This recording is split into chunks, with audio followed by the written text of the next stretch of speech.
Hello students, how are you. I hope आप सभी बहुत अच्छे होंगे। बच्चों, आज हम 10th क्लास की हिस्ट्री का चैप्टर 5 स्टार्ट करने जा रहे हैं। इससे पहले जो 4 चैप्टर्स हैं बच्चों, वो हम ऑलरेडी डिस्कस कर चुके हैं। आई होप आपने सभी ने मेरी वीडियोस देखी होंगी, आपको सभी को बहुत पसंद आई होंगी। मैं वीडियो स्टार्ट करने से पहले बेटा, अगर आपको मेरी वीडियोस अच्छी लगती हैं तो प्लीज़ आप इन्हें लाइक कीजिए, शेयर कीजिए, मेरे चैनल को सब्सक्राइब कीजिए। Okay, now let's start. Today we will start chapter number 5, Christianity and Islam, rise and conflict. तो देखिए बच्चों, आज का जो हमारा चैप्टर है उसका क्या नेम है? Christianity and Islam, rise and conflict. तो जो आज का चैप्टर है वो है क्रिश्चियनिटी एंड इस्लाम। तो इसमें क्या बताया गया, जो क्रिश्चियन जो धर्म है और जो इस्लाम है, उनका कैसे मतलब विकास हुआ, कैसे वो डेवलप हुए और कैसे उनके बीच में कॉन्फ्लिक्ट हुआ, कैसे उनके बीच में टकराव हुआ। तो वो दोनों जो रिलीजन्स, हम उसके बारे में इस चैप्टर में डिस्कस करने जा रहे हैं। तो सबसे पहले देखिए, हम क्रिश्चियन जो धर्म है उसके बारे में डिस्कस करेंगे। तो हमारा फर्स्ट टॉपिक है Christianity. It is a major religion in the modern world. अगर हम जो इस क्रिश्चियनिटी है, ये क्या है, हमारे आधुनिक विश्व का, आधुनिक मॉडर्न वर्ल्ड का एक बहुत बड़ा रिलीजन है। It was founded in first century AD. इसे फर्स्ट सेंचुरी में सबसे पहले इसे फाउंड किया गया था। किसके द्वारा? जीसस के द्वारा। Also known as Jesus Christ, जिसे इन्हें ईसा मसीह, जीसस क्रिस्ट भी कहा गया है। This belief originate in the फिलिस्तीन रीजन ऑफ एशिया माइनर। यह माना जाता है कि ये जो धर्म है यह एशिया माइनर के फिलिस्तीन नामक स्थान से स्टार्ट हुआ था। Jewish people lived in this region. इस एरिया के अंदर कौन रहते थे? जैविश लोग रहते थे, यहूदी लोग रहते थे। Jesus Christ was born into Jewish family. इस एरिया के अंदर ही जो जीसस क्रिस्ट है वह उसका जन्म एक यहूदी फैमिली के अंदर, जैविश फैमिली में हुआ था। At a place called Nazareth. और जिस जगह पर रहते थे ये, इस जगह को नजारत के नाम से जाना जाता था। और 6th BC के अंदर इनका बर्थ हुआ था। इनकी मदर का नाम मैरी और इनके फादर जोसेफ थे। उस समय टेरिटरी ऑफ फिलिस्तीन was part of kingdom of Roman empire Octavian Kaiser. और उस समय जो फिलिस्तीन था यह रोम के का ही एक पार्ट था। वहाँ का जो राजा था वो कौन था? ऑक्टेवियन काइजर, इस राजा का नाम था। Jesus Christ started preaching a new sect among the Jews. अब जो जीसस क्रिस्ट थे, इन्होंने वहाँ पर उस समय जो अपने उपदेशों के द्वारा इन्होंने एक नए धर्म को लोगों के बीच में फैलाना स्टार्ट किया। इन्होंने क्या कहा? That people should try to make the earth a heaven. इन्होंने क्या कहा कि हम सभी को कोशिश करनी चाहिए कि हम अपनी इस धरती को स्वर्ग बना सके। And to establish the kingdom of heaven on earth. और हमें अपनी इस धरती को स्वर्ग बनाने का प्रयास करना चाहिए और अपनी धरती पर स्वर्ग के ही किंगडम को, राज्य को स्थापित करना, एस्टेब्लिश करना चाहिए। God is the father of all. जो भगवान है वो हम सभी के पिता हैं। And all are equal before him. और हम सभी उसके सामने बराबर हैं, इक्वल हैं। Gradually many people became disciples of Jesus Christ. और उस समय उनकी इन सब बातों से बहुत सारे जो लोग थे वो इनके शिष्य बन गए। And they became to be called Christians. और इन्हें उस समय क्रिश्चियंस के नाम से जाना जाने लगा। They didn't believe in other gods and goddesses except for one. यह केवल एक देवता के अलावा बाकी किसी देवी देवताओं के अंदर विश्वास नहीं करते थे। ऑन द अदर हैंड, दूसरी तरफ emperor Kaiser had establish an autocratic state in Rome. लेकिन जो एम्परर काइजर था, इसने रोम के अंदर अपना स्वराज्य स्थापित किया था। ऑटोक्रेटिक स्टेट इसने स्टार्ट किया। And the people of his empire also started to worship the emperor. और जो उसके राज्य के जो लोग थे वो उस राजा को ही भगवान की तरह उसकी पूजा करने लगे। People started considering him are real deity. जो लोग थे वो उसे असली का भगवान मानने लगे। But Jesus Christ used to preach among his followers that there is a god लेकिन जो जीसस क्रिस्ट थे वह अपने उपदेश के द्वारा, अपने फॉलोवर्स के द्वारा लोगों के अंदर ये बात, लोगों को बात बताना चाहते थे कि केवल भगवान एक ही है and we should not worship other gods, और हमें दूसरे देवी देवताओं की पूजा नहीं करनी चाहिए। Jesus Christ oppose the worship of the emperor, जो जीसस क्रिस्ट थे वह उस राजा की पूजा करने के खिलाफ थे। Officials of empire considered it treason, और उस समय जो उस राज्य के जो अधिकारी थे वो इसे ट्रेजन यानी कि वो इसे देशद्रोही मान रहे थे। एंड इम्प्रीजन जीसस क्रिस्ट, और उन्होंने जो जीसस क्रिस्ट था उसे कैद कर लिया, उसे पकड़ लिया। He was excuse of being called the son of God and was sentence to death, और उन पर ईश्वर का पुत्र कहलवाने के आरोप लगाए गए, मतलब एक्सक्यूज आरोप लगाए गए और उन्हें मृत्युदंड दे दिया गया। आगे देखिए बच्चों, नेक्स्ट टॉपिक आता है प्रोपोगेशन ऑफ क्रिश्चियनिटी। तो देखिए इसमें क्या बताया है, प्रोपोगेशन ऑफ क्रिश्चियनिटी में बताया है कि जो क्रिश्चियन धर्म था उसका कैसे प्रचार प्रसार किया गया।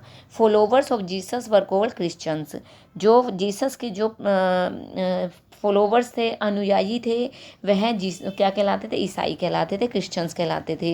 At the time of Jesus, Jesus के समय पर his doctrine was spread in फिलिस्तीन ओनली, उनके जो विचार थे वो केवल फिलिस्तीन तक ही फैले हुए थे। His teachings were written in a book called the Bible, उनके जो ये उपदेश थे वह बाइबल नाम की पुस्तक के अंदर लिखे हुए थे। Large number of people became Christians, बहुत अधिक मात्रा के अंदर जो लोग थे वो क्रिश्चियन मोंक उसके साधु बन गए थे, भिक्षुक बन गए थे। एंड स्टार्टेड प्रीचिंग क्रिश्चियनिटी, उन्होंने भी क्रिश्चियन धर्म को फैलाना स्टार्ट कर दिया। Simple life of Jesus became in inspiration of them, और जीसस का जो साधारण जीवन था वो उनके लिए प्रेरणा का स्रोत बन गया। Gradually Christianity started spreading outside फिलिस्तीन एज वेल, और इस प्रकार से जो ईसाई धर्म के जो लोग थे उन्होंने ईसाई धर्म को फिलिस्तीन से बाहर फैलाना स्टार्ट कर दिया। The main disciples of Jesus Christ were, जो जीसस क्रिस्ट था इसके मेन जो फॉलोवर्स थे वो कौन थे, संत पॉल और संत पीटर, ये दो इसके जो मेन फॉलोवर्स थे, शिष्य थे। Preach the doctrines of Jesus, इन्होंने जीसस के विचारों को बाहर फैलाया। Due to their preaching Christianity spread to other places, और इन दोनों के ही प्रयास से जो क्रिश्चियन धर्म था वह बाहर दूसरे एरियाज़ के अंदर स्प्रेड होने लगा, फैलने लगा। Emperor Constantine and Christianity. In 306 AD, Emperor Constantine became the Emperor of Rome. 306 AD में जो राजा कॉन्स्टेंटाइन था वो रोम का राजा बन गया। उस समय German races were attacking the Roman empire, उस समय जिस समय राजा बना उस समय जो जर्मन की जो लोग थे वो उनके ऊपर आक्रमण कर रहे थे। Condition of the empire was deteriorating due to their invasions, इस प्रकार उनके लगातार आक्रमण से जो एरिया था, रोम का जो साम्राज्य था वो क्या हो रहा था, उसकी कंडीशन ख़राब हो रही थी। The emperor felt that it would be useful to get the sympathy of the people, जो राजा था, सम्राट था, वह उसे क्या महसूस हुआ, it would be useful to get the sympathy of the people, उसने यह अनुभव किया कि अपने देश, अपने राज्य की रक्षा करने के लिए जनता की सहानुभूति प्राप्त करना ही, पाना ही बहुत ज़्यादा इफ़ेक्टिव होगा। देयर फॉर, इस प्रकार he himself accepted the popular religion among the people, इस प्रकार से लोगों में जो धर्म को लेकर लोकप्रिय थी उसने उसी धर्म को अपना लिया। And due to which he got the support of the Christian people of the empire, और इसकी वजह से उसे जो क्रिश्चियन जो लोग थे उसका बहुत ज़्यादा सहयोग मिला। Christianity how has now became a sect of the Roman empire, और इससे क्या हुआ, जो रोमन साम्राज्य की जो जनता थी उनके समर्थन की वजह से जो ईसाई धर्म था वो और तेज़ी से फैलने लगा। Christianity made unprecedented progress by getting the support of the state, और जो क्रिश्चियन धर्म था उससे क्या हुआ, जो क्रिश्चियन धर्म था वो वहाँ उस राज्य का संप्रदाय बन गया था, उसे बहुत ज़्यादा सपोर्ट मिलना स्टार्ट हो गया था। And next topic is institutions of Christianity. Next topic में देखिए क्या बताया कि इंस्टीट्यूशंस ऑफ क्रिश्चियनिटी, क्रिश्चियन धर्म की जो संस्थाएं थी, इंस्टीट्यूशन थे, वो देखिए। इन क्रिश्चियनिटी, ईसाइयत में the worship house of the followers is called cathedral या चर्च। जहाँ पर जो ईसाई धर्म के जो लोग पूजा करते थे उस एरिया को गिरजाघर या चर्च का नाम दिया जाता था। A clergyman is appointed for prayer in the church. Church के अंदर एक क्लर्गी मैन यानी पादरी को पूजा करने के लिए, प्रेयर करने के लिए अपॉइंट किया जाता था। The head of the Christianity is called pope. और जो क्रिश्चियनिटी का जो हेड होता था उसे पोप कहा जाता था। Who is the supreme teacher and guide of Christians, जो उस समय क्रिश्चियंस का गाइड और मेन टीचर होता था। During the period of anarchy after the fall of the Roman empire in the 5th century, 5th century में जो Roman empire था वो फॉल होने लगा, यानी वो डेक्लाइन होने लगा। People donated their lands to the church. जो लोग थे उन्होंने अपने ज़मीन को चर्च को दान कर दिया। Due to which the cathedrals became the owners of large manors. इससे क्या हुआ, जो बड़े जो मैनर्स थे, जो बड़े पादरी थे, उनको वो उन ज़मीन के राजा बनने लगे। The pope is responsible for the maintenance of the property of the church. जो पोप होता था उसकी रिस्पॉन्सिबिलिटी होती थी कि वे चर्च की प्रॉपर्टी को मेंटेन करके रखे। So his power has increase, इसलिए उसकी पावर जो थी वो क्या हो गई, इंक्रीज हो गई, बढ़ गई थी। The pope's influence in Europe increase after the fall of the Roman empire. जो पोप का जो प्रभाव था यूरोप के अंदर वो इंक्रीज हो गया था after the fall of Roman empire, जब वो रोमन एम्पायर का पतन हुआ। इसके बाद Christianity was divided into 2 parts. और इसके बाद जब रोमन एम्पायर का पतन हो गया तो जो क्रिश्चियनिटी वो 2 पार्ट्स में डिवाइड हो गई, रोमन कैथोलिक्स एंड प्रोटेस्टेंट्स। और 2 पार्ट के अंदर डिवाइड हो गई। तो 2 पार्ट के अंदर इसे क्या क्या नाम दिया गया, इसे 2 भागों में बांटा गया। एक को रोमन कैथोलिक चर्च कहा गया, दूसरे को प्रोटेस्टेंट कहा गया।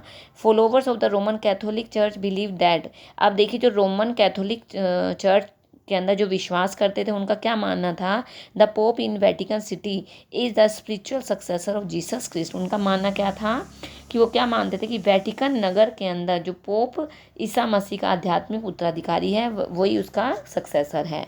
Protestantism emerge in the 15th century. और जो प्रोटेस्टेंटिज्म थे जो वो 15th सेंचुरी के अंदर इनके साथ मर्ज हो गए as part of the process of reforming traditional Christianity. और परंपरागत ईसाइयत में सुधार के लिए जो प्रोटेस्टेंट था वो उनके इसका जो अमर्जमेंट हुई वो 15th सेंचुरी में हुई। Martin Luther was considered it's originator. और जो मार्टिन लूथर थे उन्हें इसका प्रवर्तक माना गया। This sect favours are liberal approach. और इस सेक्ट को, यह जो संप्रदाय था यह उदारवादी दृष्टिकोण के पक्ष में था, यह उदारवादी दृष्टिकोण को मानता था।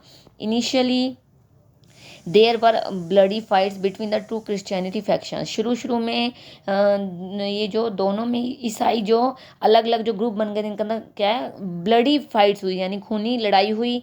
इन which millions of people lost their lives. और इसके अंदर लाखों लोगों की जान चली गई थी, करोड़ों लोगों ने अपनी जानें गंवा दी थी।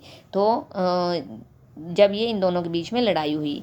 अब डिफरेंस देखिए बच्चों, इसके बीच में difference between Roman Catholic and Protestant. देखिए इन दोनों के बीच में क्या डिफरेंस था। रोमन कैथोलिज्म में देखिए faith is impose in the Bible as well as in the pope of Rome. जो ये लोग थे वो बाइबल के साथ साथ रोमन पोप को भी मानते थे, विश्वास करते थे। Faith is impose in the Bible only. लेकिन जो प्रोटेस्टेंटिज्म थे ये केवल बाइबल में विश्वास करते थे। पोप इज सुप्रीम, इसके अंदर पोप जो था वो सर्वोच्च था। पोप इज नॉट इम्पोर्टेंट, यहाँ पर पोप इम्पोर्टेंट नहीं था। God can be realise only through pope. ये क्या मानते थे कि भगवान तक पहुंचने का रास्ता केवल पोप से ही हो सकता है। No medium is essential for the realisation of God. लेकिन ये क्या कहते थे, ईश्वर तक पहुंचने के लिए किसी भी माध्यम की आवश्यकता नहीं होती है। तो देखिए बच्चों, ये हमने आज इसका फर्स्ट पार्ट डिस्कस कर लिया है। बहुत इजी चैप्टर है बेटा, आई होप आपको समझ में आया होगा। फिर भी बेटा अगर आपको कोई भी डाउट होता है तो आप प्लीज़ मुझे कमेंट बॉक्स में लिखकर ज़रूर दोगे। इसका जो आगे रिमेनिंग पार्ट है वो हम नेक्स्ट वीडियो में डिस्कस करते हैं। ओके, थैंक यू बेटा, have a nice day, bye bye.